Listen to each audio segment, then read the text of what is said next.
I want to give a major shout out to my girlfriend. We're going on 4 years this year, and she met me at my lowest point, and she's the one that told me I need to look inward. I need to read more. I need to meditate. And I think without her, I could possibly still be in that path that I was on. So I give her all the credit in the world for the man I am today. And um, I just want to thank her for keeping me growing for real. Oh no! I don't get it. It's okay. We get it. I was like, yes, Lord, come on with the cancellations. Ooh, we going in it. Now let's get it. I don't know if you know this, but I'm black.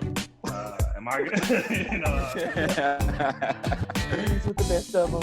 And he's one of my favorite men to emphasize. that interest sounds like much more than who I actually am. My guest of honor is someone I've watched grow from a boy to a man. He's charismatic, creative, talented, and family-oriented, but I believe that his character truly sets him apart. He's a former student athlete that has taken his talents to the market to serve as an investor and trader. He believes that whenever you're finished playing sports, it's not the end of the world. And he's a true leader, and that's on track to empower and inspire the youth of the world. Today, my guest of honor is Kyle Hickey. How you doing, Kyle? I'm good. I like the introduction. Well, I'm glad you like it because I really believe that. Thank you. Yeah, but you have seen me grow from a little boy to now. So, yeah, it's that's crazy. amazing. It's Thank so you crazy. for having me. No Yeah. problem. No problem at all. Like, it is crazy to see y'all grown, though. I'm not going to lie. It's like, yeah. Wait a minute, they can order drinks and everything. Like, wait. Yeah, it's crazy. Just, I don't know. I didn't really think I would make it to 25. Like, I don't know why, but hey, I'm here and happy to be alive. That means God has a plan for you. Yeah. You're still here. He definitely has a plan for you. Most definitely. Well, let's start at the origin. Let's start at the beginning when we met when you were in high school. Yeah. Tell me a little bit about your background, or let the people know about your background, like parents and where you come from, all of that. All right. Well, I'm originally from Fort Worth, Texas. Grew up in a 2-parent household, had my parents both around. And it wasn't until I moved to South Hills and I started taking everything seriously. Basketball, just life, everything. Everything changed for me. I want to say 11th grade. I really got serious about it. I had you and Coach Audie. Shout out to Coach Audie. Had y'all in my ear telling me I could do certain things, and hearing that from somebody else and besides my parents gave me the boost to actually want to do better in life and actually try to be the best I can at the sport I was playing at that time. So, yeah, that's that. And then I finally got a scholarship to go to Missouri Valley. Things didn't work out the way I wanted them to, but I'm still here. So I guess it wasn't in God's plan to do what I wanted to do, and I had to just follow His path. So. Yeah, a lot of times we think we want things, but then God will flip that script real quick. Exactly. Like you're going this way. You're going this way. Exactly. And I want to say it's just, I think being in that environment in Missouri, coming from where I was in Fort Worth with South Hills and going to that environment in Missouri where I knew everybody had my back. You, Coach T, Coach Audie, my teammates, I knew everybody had my back, but going into a different environment where I was just like, do they got me? What's going on here? And it's just, it opened my eyes to a lot of things. So yeah, that was a big change for me. Yeah. And I wanted to ask you, like, when it came to being recruited, like how different it was from being recruited to going on campus. Like, did it shift a lot, or was it just like? Yeah, it was a major shift. And that's something that anybody in high school right now going through the recruiting process, keep your eyes open. Have somebody with you that knows the game of the recruiting game. Because my dad didn't know anything. So it's just like we were in the new environment together, and they were selling me dreams, all type of things to get me to their school. Then when I got there, it's completely changed. So things like promising that I'll be a starter when I get there. Okay. When I get there, I'm a bench player. Mhm. Oh, what happened? Telling me that I'll have access to the gym all the time. Then when I get there, I can't get into the gym until 9 o'clock in the morning or when a coach shows up. Like, it wasn't even like that in high school. So it's just, they'll sell you so many things. And then when you get there, it's just totally different. So just try to find somebody that has the best interest and heart for you. That's real. Because look, ownership is important, and taking ownership of your experience is important. But it's hard to do that if you don't have, I guess, like the information to look out for certain things. Exactly. So when you got on campus, what would you say was the best way for you to manage it? Like, how did you even manage dealing with all those shifts? Because you weren't aware that it was going to happen. So how did you manage it? Honestly, I want to say that my teammates, I had senior teammates that been in the game before. They came from junior college, went to that environment. They were in my ear the whole time telling me, hey, just stay strong, keep working out. Don't worry about what these coaches are telling you. Just stay focused, because when your time comes, like it's gonna be something big. And that happened, because when we went to the national tournament my freshman year, and I just stayed ready the whole time. And when I got to the national tournament, I almost got put into the starting role because the senior that was in front of me wasn't holding up to his bargain. So I almost took his spot, but we ended up getting knocked out. But it's just having those seniors in my ear, having the best interest for me, telling me what they've been through, and I just had to listen and soak it up. Yeah. I think it's interesting, like nowadays, how it's going with the athletes, because you have people like Des Bryant that has his personal corner, project going on, and then you have all these different coaches going to HBCUs and different stuff like that. And I think it's dope because it's giving kids another option. Because they're forgetting about all those different places that they could land. One of the biggest things is like the new NIL situation that's going on. People can make money off their name and likeness. Like, what do you think about that? I love it. I love it. Because just being in where I was, I wanted to be for every division of basketball, not just NCAA, but NAIA also. I know they don't have as much money, but I know when I was in college, I was struggling. I had to do things I didn't want to do, but it ended up, I want to say that ultimately cost me my whole basketball career, just trying to get some extra money. And that would have helped a lot. So just being in the conference, I want to say, even in NAIA, you have specific guys that you like, oh, that's the guy right there. Bringing and having that guy and just paying him, that'll keep them around longer, I feel. And I don't know, it just gives kids to really focus on what they want to do. You have kids that's focusing on their doctorate degree and all that. They have their parents and everything supporting them. But with basketball, you have kids coming from the inner city that don't really have that option. So I feel like that would be major. That would be a plus. But yeah, I love the new name and likeness. That's beautiful. Yes, I feel like if you come from the inner city, like where we come from, it's like we were taught how to survive, right? So for us, we can hustle. We know how to get what we need to get, right?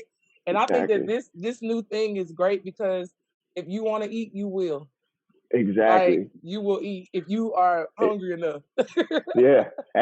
Being from where we're from, it's just my parents, they used to give me $20 in high school to get through the whole week. And I could do it, but I would take that 20 and use it to buy some candy and flip the candy. Yep. And then in college, my parents are thinking this $20 will still last. So I'm getting $20 for the whole week. I'm like, Mom, no, it's lasting for a few days. I need to eat. Mom, I need 50 or 60. Exactly. I need something. But yeah, it was that name and like this, that's going to help a lot of kids, I feel like. Yeah. Do you think that the NCAA should still pay the athletes as well on top of the NIL? Because a lot of people don't realize that it's kind of like a cop-out too. It's a two-part thing. The conference, they're trying to like put it off on the NIL. So they're like, you better go get it or you ain't gonna eat. And there's still those players who aren't going to like try. Yep, that's exactly what I was.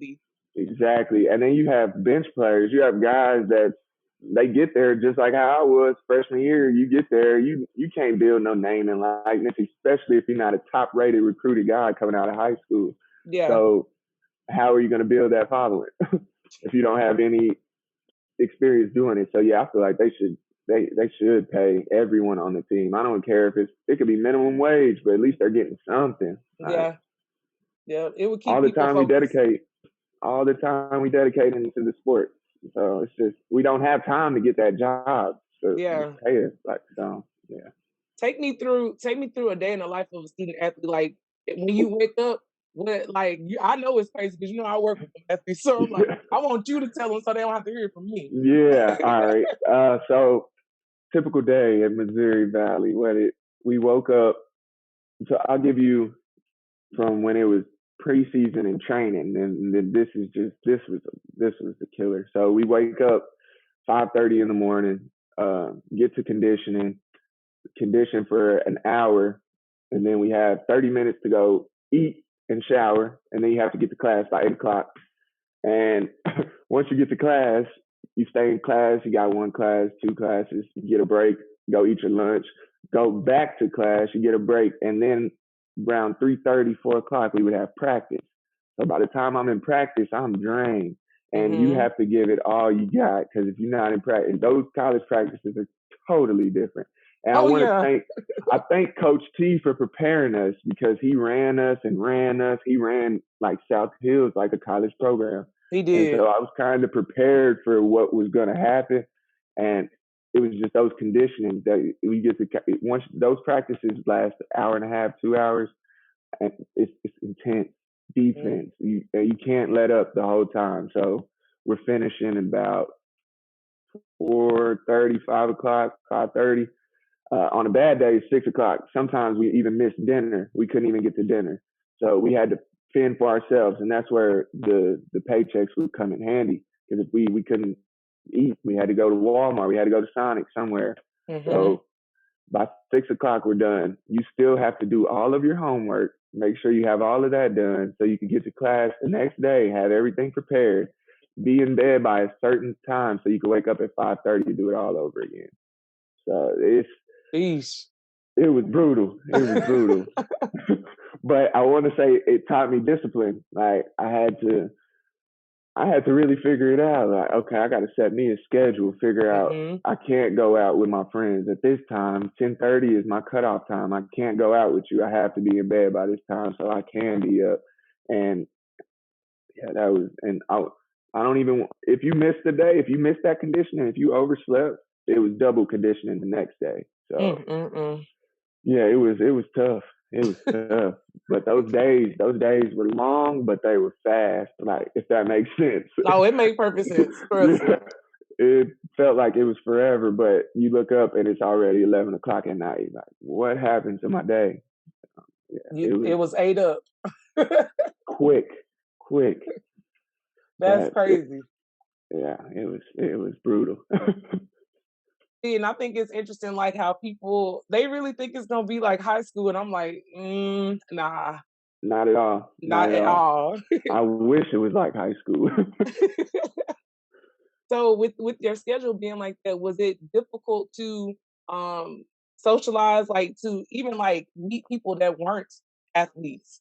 Yeah, yeah and no. I want to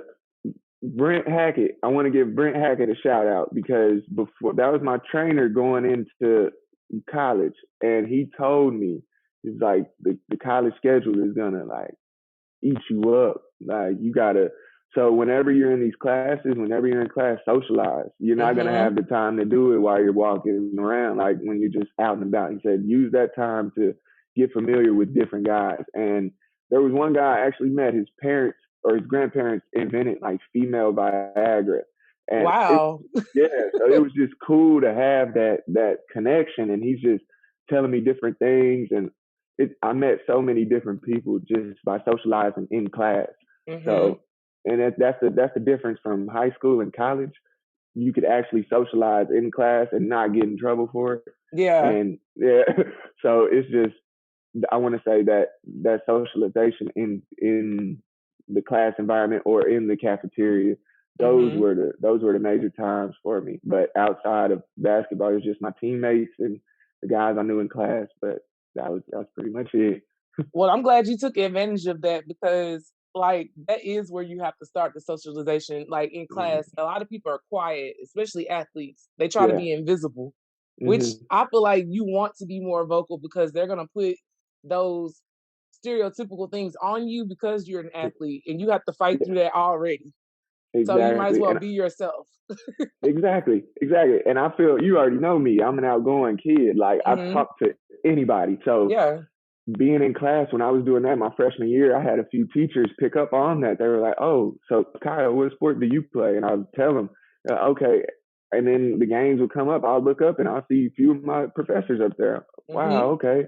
And then sometimes those connections with the professors helped me with different assignments. Like, okay, you have a game, you have practice. Let me just push it back for you, and you could get it done and turn it in by Friday. Yep. And that being socializing with the professors, to teach everybody, that just helped me. That helped me a lot. Yes. Gave me an advantage. I'm so glad you said that. They need to hear it from an athlete. For real, I'm telling you. They be like, I don't want to talk to them. Like, that's gonna be your plug. You can talk to them. You have to. You don't want to, but you have to. And you have to. Yeah, that's a bonus. If you could do that, if you could socialize with those other people, that's a bonus. And then you're teaching them about the game, and they, oh man, okay, let me come check you out. It's huge. It's huge. Yes. Well, let me ask you this: how did you choose basketball? Like, there's a zillion sports. What was it about basketball that made you like want to be a part of that sport? I want to say my older brother, maybe. Just him he was a basketball player at South Hills, and I don't know if it was just going to his games, watching him, but I always had a basketball in my hand, and when I was a kid, and I know it was football, basketball, baseball. Them the three sports that I loved. Yeah. But in high school, I just felt like I needed to get serious about one, so I just picked the one that I was best at, and I just tried to hone in on those skills. And and once I started really trying to focus in on that, I don't know, the love for the game just grew more and more every time. So yeah. That. I think it's funny too. Like when we used to come to practice, I used to be like, Kyle, like you ain't gonna make this shot. Like mess with you. All the time. You, Coach Adi, I think that helped a lot though. Like having y'all just playing around, and then you had Coach T, the serious one, and then you have y'all right there in the background just playing around. And then when I needed help, like, all right, that shot didn't really look too good. Let's work on this. Having that helped tremendously. It gave me that extra push that I needed. You made it easy though. Like because you allowed us to be in your space. Like I don't think people teachers and coaches realize that the student has to allow you to be in their space. So once you kind of give us the green light or we see it, we go because you allow us to be in your space. So we just want to be a part of the process. Like, to be honest with you. I think it's good to have more people a part of the process because you get it's more brain power, I feel. It's not just 1-2 people. It's like more brains, the better. And if you could correct something, you don't see everything. So it's like you have more eyes to, when I'm in the games, like, oh, your defense was a little iffy. We need to work on that footwork. Like, okay, you saw that. Let's work on it. And then Coach Adi might have something totally different. Like, man, you could have shot free throws a little better that game. Like, let's work on those free throws. And then Coach Kev has something totally different. It's just so many eyes for so many different things. And I think that's what helped me grow as a player and as a person. Your village is important.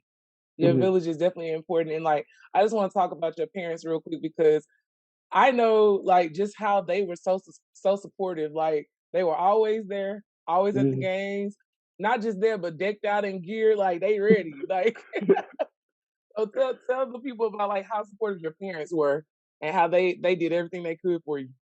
My parents were super supportive because when I first started my high school career, I was at North Crowley, and it was my decision to actually move from North Crowley to South Hills. I just felt like I wasn't getting treated fairly at North Crowley. I felt like I was better than some people, but politics played a lot into that. And my parents, I went home and told them, I was like, I'm thinking about South Hills. And my parents were like, that's your decision. Pray on it, son. Like, you got it.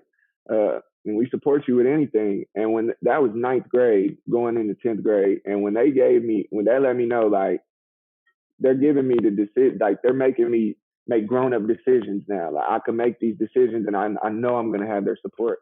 So when I made that decision, it was just like, okay, now I could, and it actually worked out. I knew that okay, my parents, okay, they'll support me. I just have to tell them, I have to keep them laced up with everything, and I know they'll support me.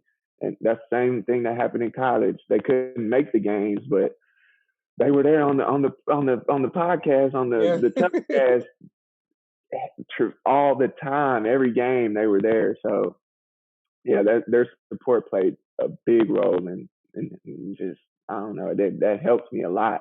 Just that support system. I needed that. I love that they showed you how to use your voice before you left. And a lot of parents, I feel like they need to know that, like, you can't make every decision for your kid. And sometimes the kid does know best because they're actively in it. You're not actually in it. Exactly.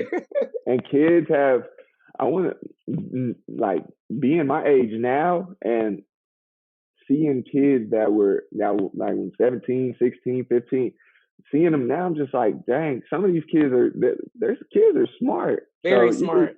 You got to listen to them. Just even if you don't agree with it, you got to listen to what they want to say. Like, just have that extra input from them, just to let them, like you said, have a voice. You want to let them have a voice.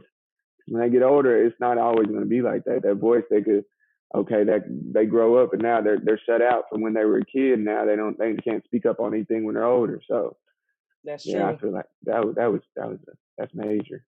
Do you feel like that's something you want to help students with, or kids with, finding with their voice? Yeah. They need it, because I want to give credit to South Hills. Like, South Hills helped me become who I am as a person. Like, that was the foundation, having the coaches, the three coaches, you, Coach Audie, Coach T, and Coach Kev also, so forth. And just having y'all, it's like, I don't know, y'all helped mold me into the person I am now. Y'all gave me that the voice also on the court. Like, Kyle, this is your team. Like, you could speak up. Like, you don't have to stay quiet. Speak up. So yeah, I would love to help kids find their voice. Yeah.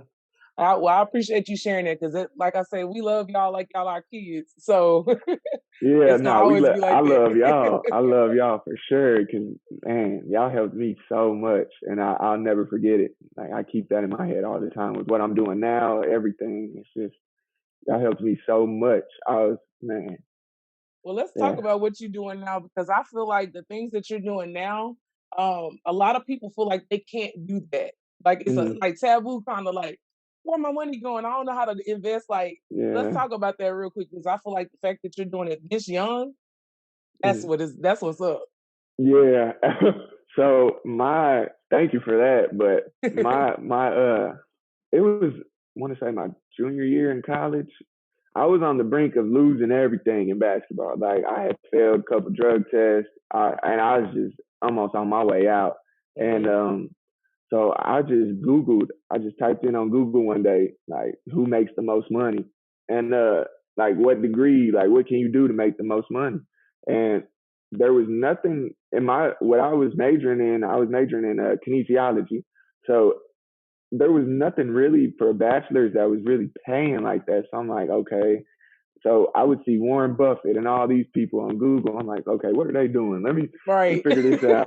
So I went on YouTube and just started going in, like, every day after practice. I'm just on YouTube. I'm just looking up everything. And then one day I just invested like $200, and I lost it all. But it was just like, it was like a feeling like, dang, like, I know if I could lose it this fast, I can make it this fast. Like, that's real. Yeah. So I was like, okay, let me get serious about this. So I started looking at Forex. I looked at Bitcoin when it was about $500, $1,000. I didn't invest because I didn't feel like it was going to do anything. I should have, but I was looking at all of this, and I'm just like, dang, I got to figure this out. And I think it was God, honestly. Like, I had got kicked off the team, and I was just like, all right, I'm done with this. Like, I'm done. Let me figure this out. So I just went balls to. I treated investing like it was basketball. I'm like in there every day, and that's what I'm saying. Like, once basketball ends, don't let that be the end of life for you, because it's not. Like, you could take everything you learn from basketball and apply it to the next thing you're gonna do in life. Absolutely. That everything is, I want to say, tied in. Like, I don't know how to put it, but the world, everything goes together. Like, it's all the same process, all the same steps. You just have to figure it out. Like, so I found a guy in the UK, and I paid him an insane amount of money, but he taught me everything I needed to know. Like, and it helped out so much. And that was just the game changer for me, having that, my other Coach T or something in my life that's going to help me. So it was major. You have a cycle. I don't know if you just realized your cycle, but you have a process and a cycle. Like, it's always like you get exposed to it, and then you check it out, you do a little bit of research, and then you get extremely serious, and then you invest your time. Yeah. Like, when it was basketball, it was your time and effort, and then now you had to put your money up. So Yep. it's different when you putting that money out there.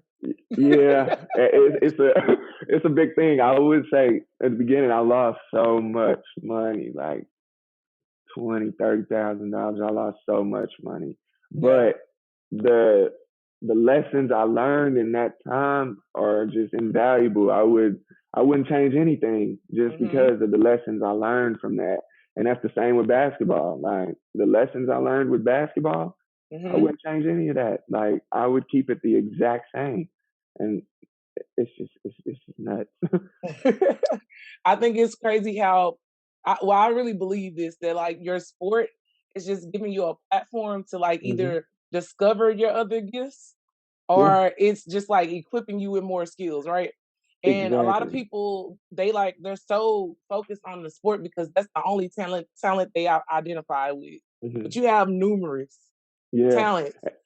Numerous. You just gotta find them, and that's why I want to thank Brent Hackett again, because he told me, he was like, "Bro, basketball is not gonna last forever," and he's like, "You don't want to end up like one of these dudes where you graduate, you don't go anywhere, like NBA, overseas, nothing happens for you, and then you stuck. Like, what do I do?" And because all you know is basketball.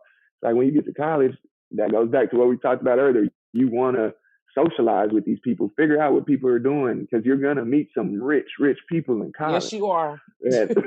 So you want to figure out, how did they do this? How did their family do this? And that was the key.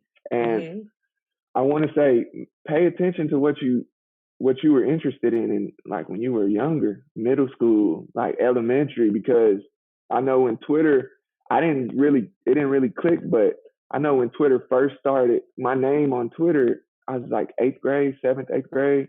My name was Warren Buffett on Twitter. I put Warren Buffett, and now I'm like obsessed with the guy. And I'm like, what? Like, this is crazy. Like, so you really, I feel like when you're younger, you're exploring all of your talents. Like, you know what you want to do, but then you focus on one so hard, you lose track of everything else.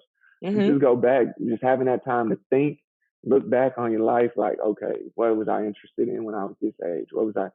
Those things it's just, everything goes together. Like, it does. It will come full circle. Exactly. Yeah. That's just nuts, in my opinion. People stop dreaming, and they stop using their imagination, and that's when you start losing sight of all the things, because like you said, you get so focused, but in a way you have to find a way to continue to feed your imagination. Like, things happen to you in life, and then you just like lose faith, and you just like, I ain't gonna worry about that, or that'll never happen. But that's the one thing you need to be focusing on, like keeping your imagination alive. I'm a big kid, and I'm always be like a dreamer in an imagination.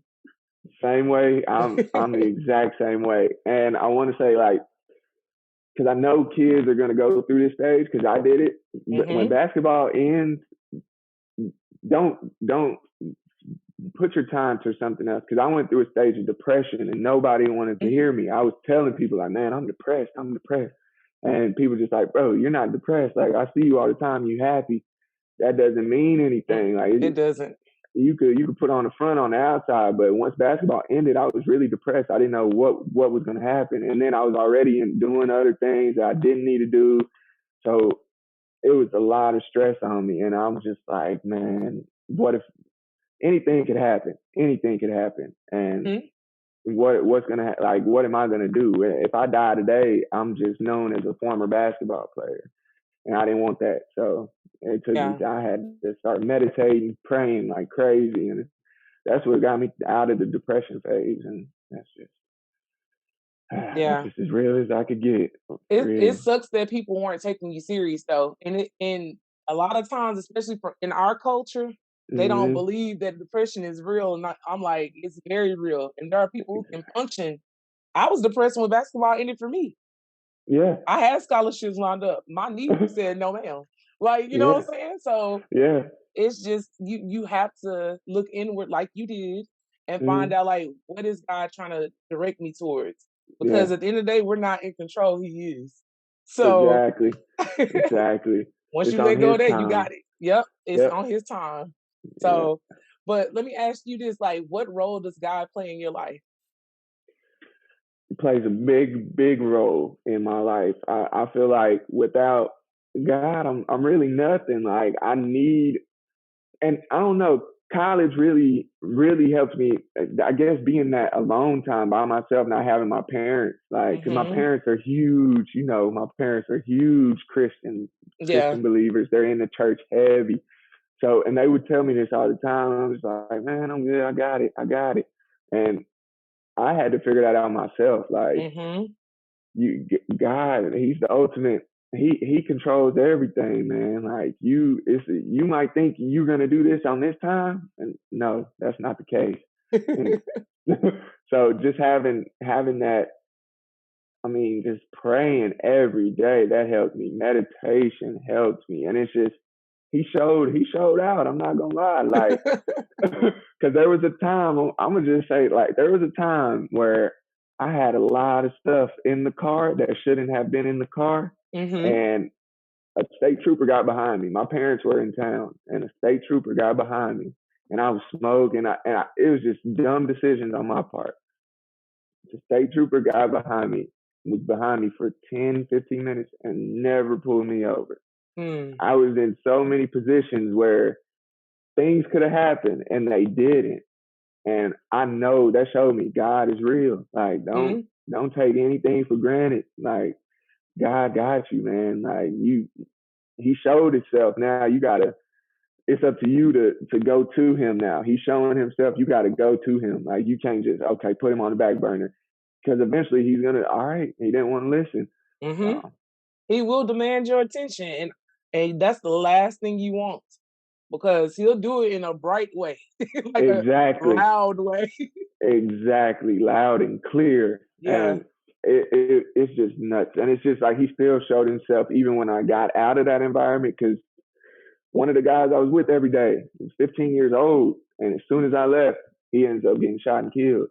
So it's just like, dang, that could have been me. Like. God had me. I know he had my back. There's no other way to put it. Like, I wasn't getting out of these positions. Like, I was in the exact same thing he was in. So it's just like, I just felt like God had his hand on me the whole time. He does. And it's crazy. Like you just said that your parents are like strong believers. And like when you were growing up, you knew God through their eyes. So you had to go through your own experiences, like to really believe and see him for yourself, like you said. And I think that's a major key. Because kids don't see it that way until it happens to them. And I think that's where a lot of kids, like, they need to have someone tell them that, because my people were the only ones really, like, they kept telling me like, God this, God that, and you need to pray, let's go to church. And I'm just like, dude, like that's y'all. I don't know. I never had this experience. Like, so what are you talking about? And having every experience happen to me the way it did, it's just man, like they weren't lying. But that Nope. experience, you need your own life experiences. You can't have somebody force it on you. You gotta have those life experiences. I want to ask you this: moving away from home, like how important was that to your journey or your story? Like a lot of people are afraid to Mm, move. So tell them about like how it's important to move away. moving away is invaluable. I feel like Hmm. you learn so much from being away from your parents, being away from your friends, just being in that comfort zone. You get out of your comfort zone, so you're stretching it. And when you Hmm. stretch your comfort zone, a lot of things can happen, and and it's a lot of good things. You're gonna have rough times. You're gonna go through, but you learn through all of those things. You don't have anybody really helping you. You have to figure it out yourself. Hmm. And being away from friends, family, everything that you're used to, that gives you the time to learn things yourself, like be it career wise, hobbies, people you like, people you want to associate with, different things. It just gives you everything. And some of those things you couldn't find when you're at home just because you're blinded by everything around you. True. And everybody's doing basically the same things. And it's just like, man, I don't know. But it's just, yeah, moving away was the best thing that happened to me, I feel like. And I You think stay away. going to college away, that was my biggest thing. I told you, Coach T, I told everybody, I don't want to go to school in Texas. I don't want to go to school in Texas. Hmm. And I think that helped me a lot because I was a baby out there by myself, like 17 years old in college. I didn't turn 18 until like my first week of school. So I'm just like, dang, what is all this? What's going on? Like, so, but being out there, it helped me grow up a lot faster. I figured everything out for myself. I had to start getting bills in my name. I couldn't have my parents sign up for things. So it's just like I figured out how to pay certain things. Moving away, it has a lot of advantages. A lot. Hmm. It Being does. home is being home. Maybe it's like a trap. I feel. It is. It is definitely a trap because you're so comfortable that you don't realize that you default Yeah. to others. It's like Hmm. you let them handle you and you Yeah. let them tell you too what to do because they're controlling everything. So of course Yeah. they're Yep. gonna tell And you what to do. I see a lot of people, even like old teammates from high school.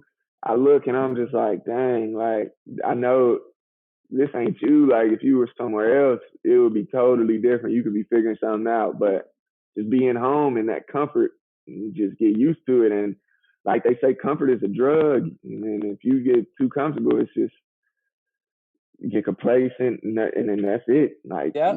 that's it. You're stuck. You can't get out because you get used to just being in that one position the whole time. You get used to it. It's just it's a trap. Yeah. Yeah, it is. Tell me how you define happiness and success. Happiness and success. Well, I define happiness by doing what you want to do in life. Um, Success, same way, just doing what you want to do. Success and happiness isn't about money, being able to go anywhere you want. It's just if you're doing what you want to do in life and you're doing it to the best of your ability and you're good at it, you're successful. And Hmm. in my opinion, success and happiness they tie in together. And yeah, if you're doing what you want to do, you're happy. Like I see people raising their kids, and I'm just like, dang, like you doing a good job of that. Like Hmm. you successful. Like, cause some people they not raising their kids, they letting other people raise them. So That's true. raising your kids, it's like that's a success. Yeah, I just feel like those two things. It's just like doing what you want to do in life. Don't let anybody else define your happiness or success. Because happiness is everything is within you. You can find everything within. Nothing in the outer world is going to make you happier or more successful. Everything is already in you. You just got to find it.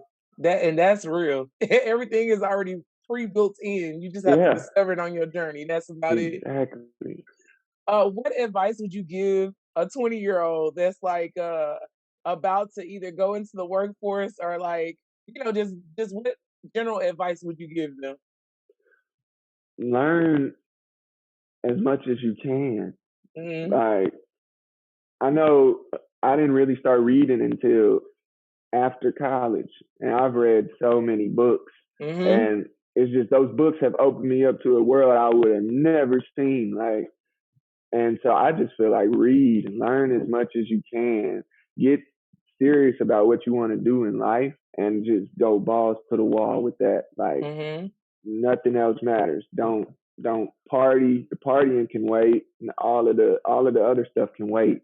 Focus on what you want to do in life. Build that stability, and then start focusing on other things. So Yeah. yes, that's my advice to 20-year-olds. Don't let other people control your, like, don't let other people feel like they have control of your future. Because when I got to college, I think that's what happened. These coaches felt like they had control of what happened to me next. Mm-hmm. And so they felt like they could treat you anyway. Like, okay, he's out here by himself, but we could do this. Like, or I even got told this when I was in college, you're too happy. Like, you can't be this happy. Like, what? Like, what are you talking about? No, you not happy enough. Exactly. That's what I was like, no, you're just depressed. Like, you're not happy. And so don't let these people feel like they have control of your future. You are the ultimate dictator of everything in your life. You and God. God's gonna show you the way. You just gotta follow it. So yeah, don't let higher ups, don't let anybody feel like they have the key to your success. You have everything. Like, you have Literally. it all. Exactly. Like, so yeah, that's my main thing. That is my main thing. Well, my last question for you is, if you knew then what you know now, would you change anything? I knew then what I knew now. I probably would have listened more. Probably would have listened a little bit more instead of being hard headed, and just staying patient with the process. But other than that, I really wouldn't change anything, because I love my life. I love where I'm at. I love, like, the journey I've been on. I love the growth. I love just everything about it. So it's just the listening part I could have worked on, like, just listening to what other people had to say. But yeah, but it got you where you are now, so it doesn't even matter. Yeah, exactly. And I'm thankful for it. Yes. Well, Kyle, I'm so proud of you, and I'm so happy to see, like, how you've evolved, because, you know, like, when you're working with kids, we can see the light in you early, but it's just amazing, like, to see it, like, full circle now. So I'm extremely proud of you, and I appreciate you coming on here. I feel like it's gonna really Thank help you. some people for real. I hope so. I hope so. Yeah, that was my whole thing. I'm like, I gotta reach somebody that's like me. Yeah. I gotta just one person. I just gotta get to one person. That's it. And you will, especially when you start like you do with your cycle. When you go extremely, like you said, balls to the walls for something, Yeah. you'll see it, and it's gonna drive you even more. Yeah. So, but yes, Thank you for having me, Coach Trina, and thank you for everything that you did for me in high school, and everything that you've been continue to do for me. Like, so even if it's in the background, you still, I know you still got me, you still praying for me. So absolutely, I thank got you for to. everything. Thank you. No problem at all. All right,